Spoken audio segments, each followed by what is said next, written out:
श्री राम, श्री राम, श्री राम, श्री राम, जय श्री राम, श्री राम, श्री राम, जय श्री राम, श्री राम। तुम्हारे समान पुण्यात्मा जगत में कोई ना है और न होने वाली है। हे राजन, तुमते ज्यादा पुण्य और कौन को होगो, जाके राम सरी के पुत्र हैं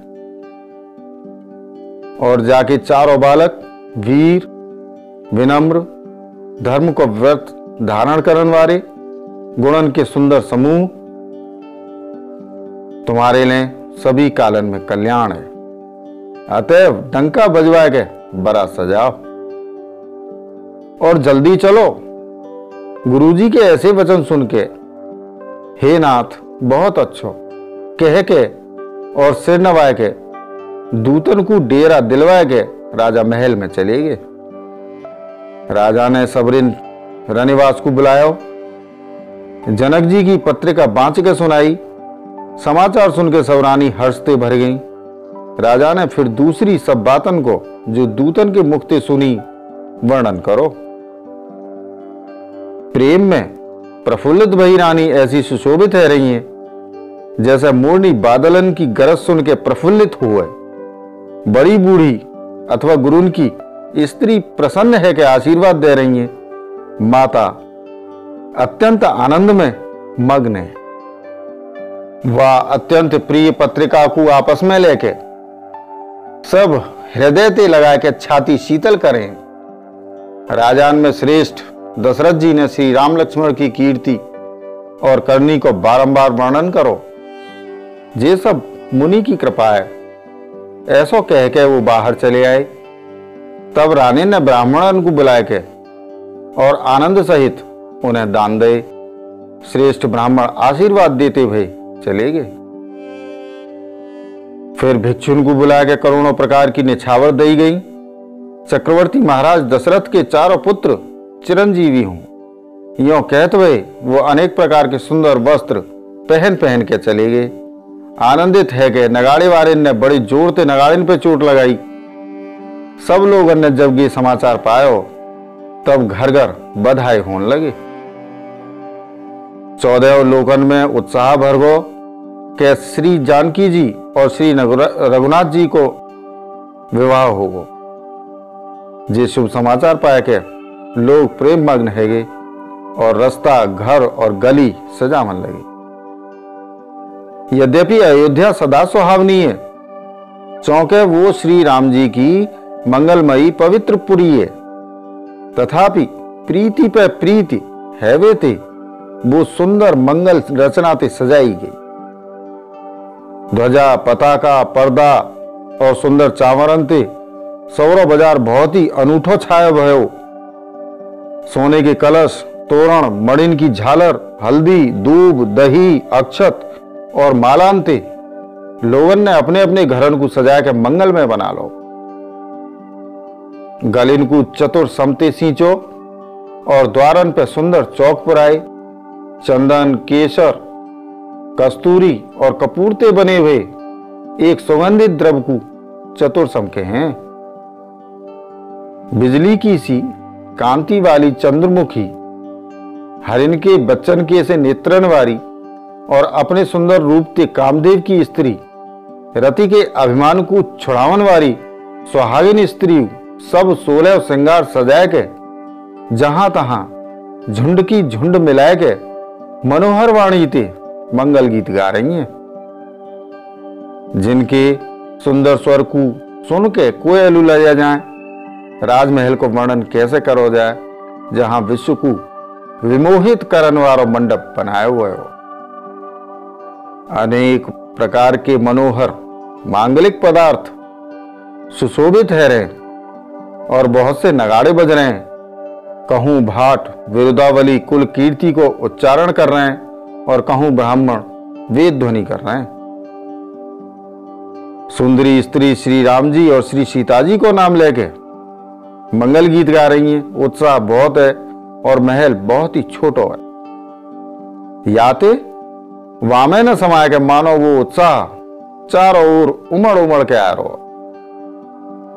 दशरथ के महल की शोभा को वर्णन कौन कभी कर सके जहां समस्त देवतन के शिरोमणि रामचंद्र जी ने अवतार ले हो। फिर राजा ने भरत जी को बुलाया और कही कि जाके घोड़ा, हाथी और रथ सजाओ, जल्दी रामचंद्र जी की बारात में चलो। जे सुनते ही दोनों भैया भरत जी और शत्रुघ्न जी आनंदवश पुलकित है गए। भरत जी ने सब साहिनी घुड़सवार के अध्यक्ष बुलाए और उन्हें घोड़न के सजावे की आज्ञा दी। वो प्रसन्न है कि उठ दौड़े। उन्होंने रुचि के संग यथा योग्य जीन कस के घोड़ा सजाए। रंग रंग के उत्तम घोड़ा सुशोभित है गए। सब घोड़ा बड़ी सुंदर और चंचल करनी चाल के हैं। वो धरती पे ऐसे पैर रखे हैं जैसे जलते भय लोहे पे रखत हों। अनेकों जाति के घोड़ा हैं जिनको वर्णन ना है सके। ऐसी तेज चाल के हैं मानो हवा को निरादर करके उड़ना चाहें। उन सब घोड़न पे भरत जी के समान अवस्था वारे सब छैल छबीले राजकुमार सवार भये। वो सब सुंदर हैं और सब आभूषण धारण करे भये। उनके हाथों में बाण और धनुष हैं और कमर में भारी भारी तरकस बंधे हुए हैं। सब चुने भये छबीले छैल, शूरवीर, चतुर और नवयुवक हैं। प्रत्येक सवार के संग 2 पैदल सिपाही हैं जो तलवार चलावे की कला में बड़े निपुण हैं। शूरता को बानो धारण करे भय रणधीर वीर सब निकल के नगर के बाहर आ खड़े भये। वो चतुर अपने घोड़न को तरह तरह की चालन ते फेर रहे और भेरी नगाड़े की आवाज सुन के प्रसन्न है रहे। सारथिन ने ध्वजा, पताका, मणि और आभूषण को लगा के रथन को बहुत विलक्षण बना दो है। उनमें सुंदर चमन लगे हैं और घंटी सुंदर शब्द कर रही हैं। वो रथ इतने सुंदर हैं मानो सूर्य के रथ की शोभा को छीन ले। अगणित श्यामकर्ण घोड़ाए उनको सारथिन ने उन रथन में जोत दो जो सभी देखवे में सुंदर और गहनन से सजाए हुए सुशोभित हैं और जिन्हें देख के मुनिन के मनु मोहित है। जहां जो जल पे जमीन की तरह ही चले, वेग की अधिकता ते उनकी टाप पानी में ना डूबे। अस्त्र शस्त्र और सब साज सजाए के सारथिन ने रथिन को बुला लो। रथन पे चढ़ चढ़ के बारात नगर के बाहर जुटन लगी। जो जा काम के लिए जाओ सभी को सुंदर शकुन हुए। श्रेष्ठ हाथिन पे सुंदर अंबारी पड़ी हैं। वो जा प्रकार सजाई गई सो कहो ना जा सके। मतवाले हाथी घंटन ते सुशोभित है के घंटा बजावत भई चले मानो सावन के सुंदर बादलन के समूह गरजत भई जा रहे हों। सुंदर पालकी, सुखते बैठवे योग्य तामजान और रथ आदि और अनेक प्रकार की सवारियां उन पर श्रेष्ठ ब्राह्मणन के समूह चढ़ के चल रहे मानो सब वेदन के छंदी शरीर धारण करे हुए हों। मागध, सूत, भाट और गुण गान वाले सब जो जा योग्य वैसी सवारी पर चढ़ के चल रहे। बहुत जातिन के खच्चर, ऊंट और बैल असंख्य प्रकार की वस्तु लाद लाद के चल रहे। कहार करोड़ों कावड़ लेकर चल रहे। उनमें अनेक प्रकार की इतनी वस्तुएं कि जिनको वर्णन कौन कर सके।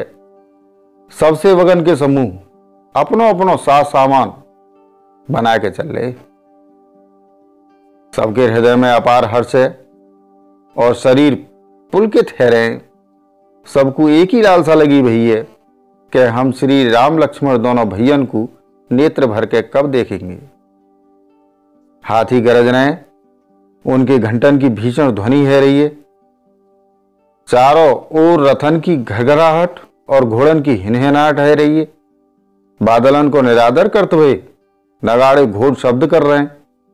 काऊ को अपनी पर आई कोई बात कानन से सुनाई ना दे रही। राजा दशरथ के दरवाजे पे इतनी भीड़ है रही है कि वहां पत्थर फेंको जाए तो वो पिस के धूल है जाए। वो अटारेन पे चढ़ी स्त्री मंगल थालन में आरती ले दिख रही है। और नाना प्रकार के मनोहर गीत गा रही हैं। उनके अत्यंत आनंद को वर्णन ना हो सके, तब सुमंत्र जी ने 2 रथ सजाया के वहां में सूर्य के घोड़न को मात देने वाले घोड़ा जोते हैं। दोनों सुंदर रथ वो राजा दशरथ के पास ले आए, जिनकी सुंदरता को वर्णन सरस्वती देव ना हो सके। एक रथ पर राजसी सामान सजाया गया और दूसरों जो तेज को पुंज और अत्यंत शोभायमान हो, वह सुंदर रथ पर राजा वशिष्ठ जी को हर्षपूर्वक चढ़ा के फिर स्वयं शिव, गुरु, गौरी और गणेश जी को स्मरण करके रथ पर चढ़े। वशिष्ठ जी के संग राजा दशरथ जी कैसे सुशोभित है रहे, जैसे देवगुरु बृहस्पति जी के संग इंद्र हों। वेद की विधिते और कुल की रीति के अनुसार सब काम करके और सब कुछ सब प्रकार से सजे देख के श्री रामचंद्र जी को स्मरण करके गुरु की आज्ञा पाए के पृथ्वीपति दशरथ जी शंख बजा के चले। बारात देख के देवता हर्षित भये और सुंदर मंगलदायक फूलन की वर्षा करने लगे। बड़ो शोर मच गयो, घोड़ा और हाथी गर्जन लगे। आकाश में और बारात में बाजे बज रहे हैं। देवांगना और मनुष्यन की स्त्री सुंदर मंगल गान करने लगी और रसीले रागते शहनाई बजन लगी। घंटा घंटीन की ध्वनि को वर्णन ना हो सके। पैदल चलन वाले सेवक गण और पट्टेबाज कसरत के खेल कर रहे हैं और फहरा रहे हैं। आकाश में ऊंचे उछलते बहे जा रहे हैं। हंसी करवे में निपुण और सुंदर गावे में चतुर विदूषक मस्खरा तरह तरह के तमाशे कर रहे हैं। सुंदर राजकुमार मृदंग और नगाड़े के शब्द सुन के घोड़न को उन्हीं के अनुसार या प्रकार नचा रहे हैं कि वो ताल के बंधन तेज ने को डिगे ना है। चतुर नट चकित है कि ये सब देख रहे हैं। जय श्री राम। प्रियजनों, शेष रामचरित्र अगले वीडियो में।